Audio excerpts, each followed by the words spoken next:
Welcome back. You're with Countdown, the 200.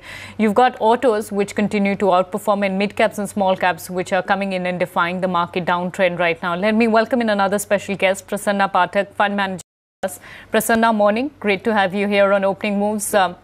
It's difficult as a fund manager to decide what to do in this market. I'm just trying to get a sense on, do you play cautious? Do you hedge yourself after the big run-up and now the big pause?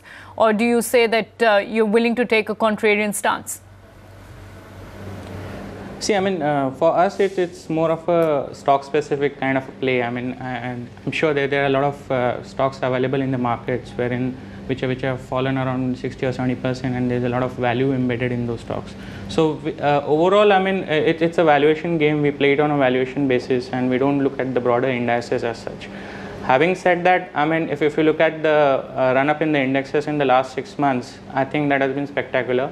What the markets currently are doing is they are waiting and watching. The macro data has been improving consistently, but with this kind of a run-up behind them, I think there needs to be further positive data on the macro front beyond the stimulus package which has been announced for the markets to move into higher orbit. Your valuation bets right now, Prassana, recent additions to your portfolio?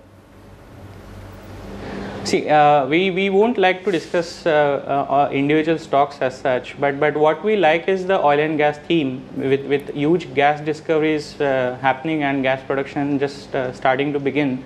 I think there's a lot of value play across the entire value chain in terms of the gas producers, the gas distributors, the pipeline manufacturers, and the end users. So we are fairly invested in across all the value chain in this sector. Apart from that, we are quite bullish on the pharma sector. If you look at the pharma space in the last 3 or 4 years, I think that the pharma space has gone nowhere. Initially, I think that the pharma makers, the pharma companies as such, did not understand the litigation risks and so on and so forth. So they did not diversify their portfolio adequately. Now, I think most of the pharma companies are geared up, they have diversified adequately, and they understand the rule of the game pretty much. There's a huge scope globally, as well as the Indian markets are underpenetrated. So we do find a lot of valuation in the pharma space. Apart from that, we are quite bullish on the consumption theory, and we are playing quite a few stocks in that theme. Prassana, on a broad basis, your portfolio, what's the stance of the portfolio right now? Is it defensive, trying to limit any downside, or are you positioning yourself to a big breakout?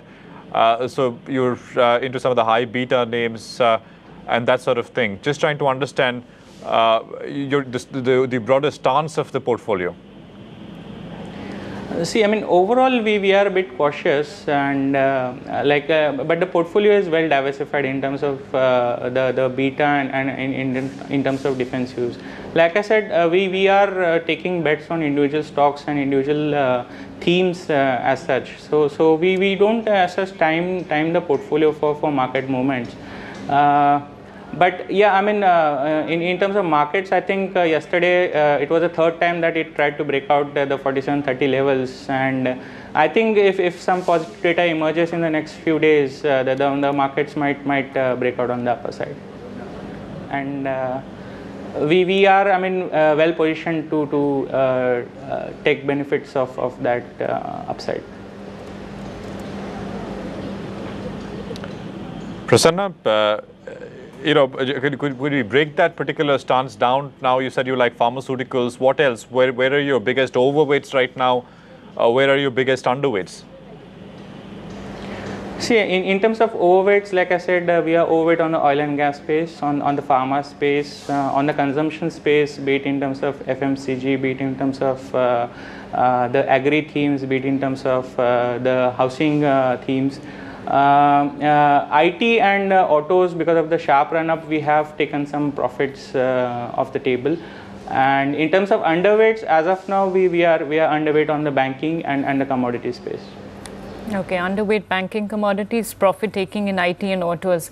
Prassana, in just the fund flow movement in your peer set as well as the FI set, Do you believe there is something to be made out of, what we witnessed yesterday, a sharp outflow in the cash segment and then a sharp inflow on the futures and options side? Are you noticing some of these trades getting increasingly pronounced within the investor community, reverse arbitrage, look for something beyond a simple buy and sell? I think, yeah, I mean, in terms of volatility, clearly we can see that volatility has increased in the last few days.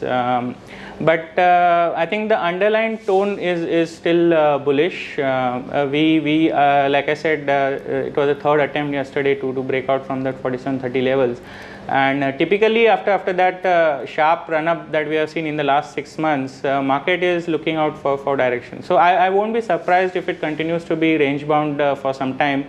Until we get some good data points on either the macro front or some announcement from the government or maybe a dispute settlement between the two corporate biggies or something like that. So markets are actually looking out for some huge positive news to take it into the higher orbit, clearly.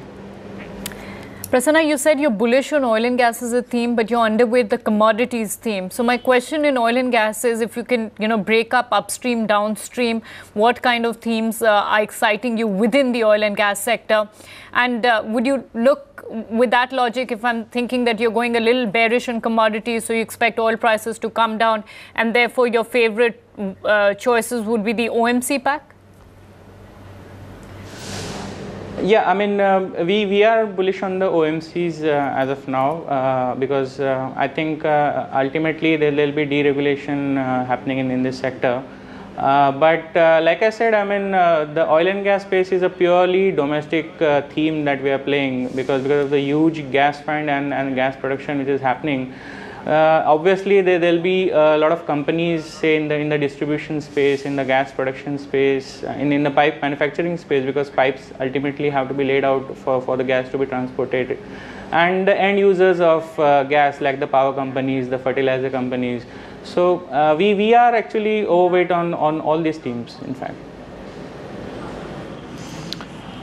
Prasanna, I know usually you are largely long-term investors out there in the market, but over the next 3 odd months, where would you probably say we'd head up on the basic indices, because that's pretty much the barometer of the broader market. Would we be higher than where we are right now? Would we be lower?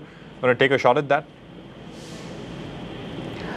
I mean, 3 months is too short a time for us because as you said rightly, we are long-term investors.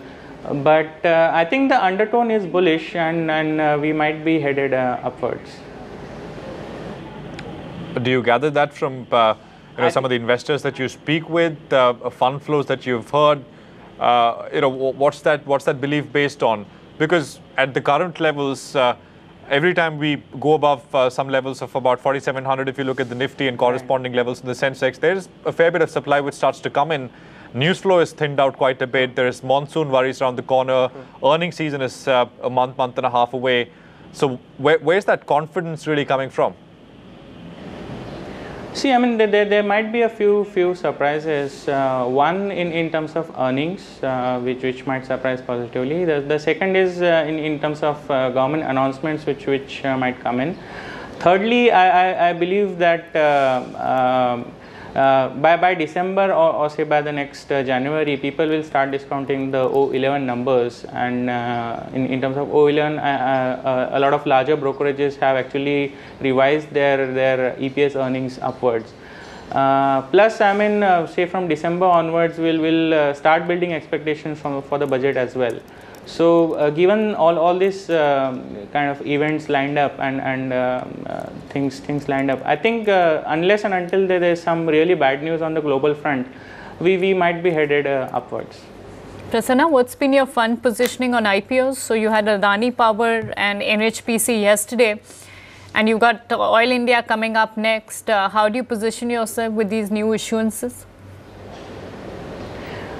We will be subscribing to, I mean, we'll be selective obviously, but we'll be subscribing to good quality IPOs, definitely. So Oil India would be on your buying radar? I don't want to comment at this point in time, but yeah, I think so. If valuations are right and the theme is right, we'll be definitely investing in IPOs going ahead. All right, Prassana Pathak, appreciate your comments. Thanks very much for giving us your fund insights here on opening moves. We are coming up next. We'll focus on a theme around the auto space, but this time focusing specifically on the